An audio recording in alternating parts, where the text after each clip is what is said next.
Olá a todos, bem-vindos ao canal. O tema dessa mensagem é a espada flamejante. Hoje, exploraremos alguns versículos do livro de Gênesis e tentaremos interpretá-los. Vamos começar nossa jornada pelo terceiro capítulo desse livro. Gênesis capítulo 3, versículo 21. E fez o Senhor Deus a Adão e a sua mulher túnicas de peles, e os vestiu. Um dos temas centrais da Bíblia é descrito de forma figurada neste trecho. Adão e Eva, após desobedecerem a Deus, fizeram vestimentas com folhas de figueira para tentarem cobrir seus erros. No entanto, esse gesto simboliza um problema recorrente na história da humanidade: a tentativa de se justificar através de obras humanas, como atos de caridade, ídolos ou ideologias. Embora a bondade e a preocupação com o próximo não sejam ruins em si mesmas, a crença de que essas ações são suficientes para agradar a Deus é equivocada. Segundo a Bíblia, nada feito por mãos humanas é capaz de justificar alguém perante a Deus. Assim como as folhas de figueiras não podiam esconder a desobediência de Adão e Eva, as obras humanas não conseguem encobrir os erros cometidos pelos seres humanos. Ao fazer túnicas de peles para os seres humanos, fica implícito a ideia de que algum animal inocente foi morto e sua pele foi usada para criar as vestimentas que cobririam o corpo do casal. Ao rejeitar as vestimentas e folhas de figueiras e criar as vestimentas da pele de um inocente, é como se Deus estivesse dizendo: a única forma de encobrir os pecados humanos que é aceitável para mim, é se um inocente pagar o preço com a vida. Nas histórias bíblicas, os animais sacrificados no Antigo Testamento, assim como o animal que forneceu as peles para as túnicas de Adão e Eva, representam figuras que apontam para Jesus Cristo. Assim, a humanidade é representada por Adão e Eva, que buscam se justificar através de obras humanas, enquanto o sacrifício do animal inocente representa o sacrifício de Jesus Cristo, a única opção aceita por Deus para a remissão dos nossos pecados. Versículos 22 e 23. Então disse o Senhor Deus: eis que o homem é como um de nós, sabendo o bem e o mal, ora, para que não estenda a sua mão, e tome também da árvore da vida, e coma e viva eternamente. O Senhor Deus, pois, o lançou fora do jardim do Éden, para lavrar a terra de que fora tomado. Versículo 24. E havendo lançado fora o homem, pôs querubins ao oriente do jardim do Éden, e uma espada inflamada que andava ao redor, para guardar o caminho da árvore da vida. Aqui é possível testemunhar algo verdadeiramente intrigante: uma espada flamejante em movimento autônomo. Se Deus colocou anjos querubins lá, qual seria então a necessidade da existência de uma espada com chamas ardentes? Pela Bíblia podemos chegar à conclusão de que foram criados bilhões de anjos. Ora, se Deus tem bilhões de anjos, por que Ele simplesmente não colocou anjos em quantidades suficientes para guardar o caminho da árvore da vida em vez de criar uma espada flamejante? No entanto, se refletirmos mais profundamente sobre isso, podemos inferir que Deus tinha uma mensagem específica em mente ao posicionar aquele objeto peculiar ali. Essa mensagem não tinha a intenção de demonstrar o seu poder, já que ele acabara de criar o universo inteiro. Quem tem o poder de criar um universo com todas as suas complexidades científicas, repleto de galáxias, estrelas e planetas, não precisa provar o seu poder criando uma espada flamejante? Então, qual seria a mensagem que Deus desejou transmitir com a presença daquela espada?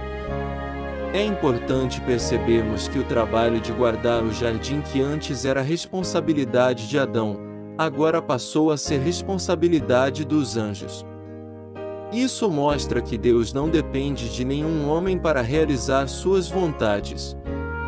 E veja que, embora houvesse querubins no plural, Eles foram posicionados apenas no oriente do jardim. A espada, por sua vez, era responsável por se mover para todos os lados. Ou seja, a espada era inevitável. Não existia um caminho até a fonte da vida eterna que não passasse pela espada. Mas por que Deus escolheu essa solução singular em vez de espalhar querubins em cada extremidade? Para compreender esta passagem, é importante lembrar que fogo, na Bíblia, é frequentemente utilizado como uma metáfora para a ideia de sofrimento intenso. O inferno é descrito como um lago de fogo e enxofre, que sugere um lugar de dores intensas. Independente de haver ou não fogo no inferno, o propósito dessa imagem é transmitir a ideia de sofrimento agudo, em vez de fogo no sentido literal. Portanto, temos um caminho protegido por anjos e como espada que carrega consigo a ideia de dores intensas. Quando olhamos para uma espada tradicional fincada verticalmente na terra, ela se assemelha a uma cruz. Ao combinar esses significados, podemos obter a ideia de dores e sofrimento associados à cruz. Aquele que se aproximasse do oriente do jardim teria que ser alguém superior aos anjos, capaz de enfrentar a espada e alcançar a árvore da vida. E foi exatamente isso que Cristo realizou.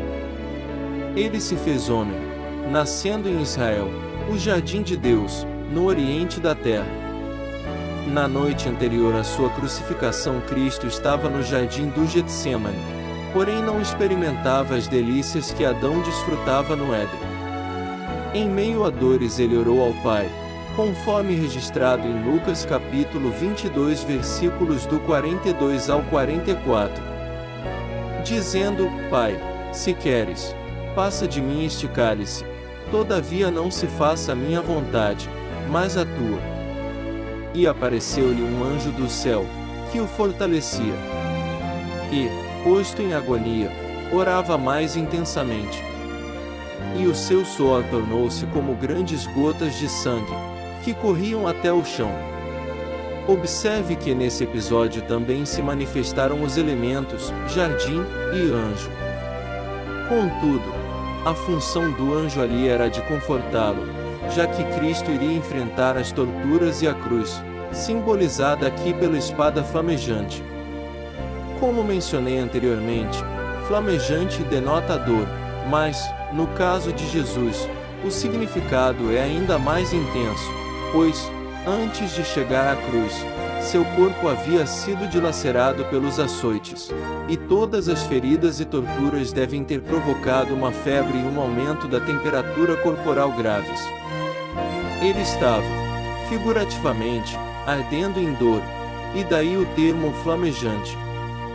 E assim, Cristo enfrentou a espada flamejante, a cruz, com seu corpo todo retalhado em feridas. E triunfou. É por isso que ele tem acesso à árvore da vida, e é o único que pode nos conceder a vida eterna. Não há salvação nem vida eterna em nenhum outro além dele, pois foi ele quem percorreu o caminho da árvore da vida e venceu. Apocalipse capítulo 2 versículo 7. Quem tem ouvidos, ouça o que o Espírito diz às igrejas: ao que vencer, dar-lhe-ei a comer da árvore da vida, que está no meio do paraíso de Deus. Apocalipse capítulo 22 versículo 14. Bem-aventurados aqueles que guardam os seus mandamentos, para que tenham direito à árvore da vida, e possam entrar na cidade pelas portas. Busque ao Senhor enquanto pode. Se puder, compartilhe este vídeo.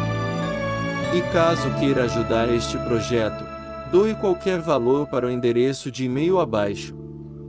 Obrigado e fique com Deus.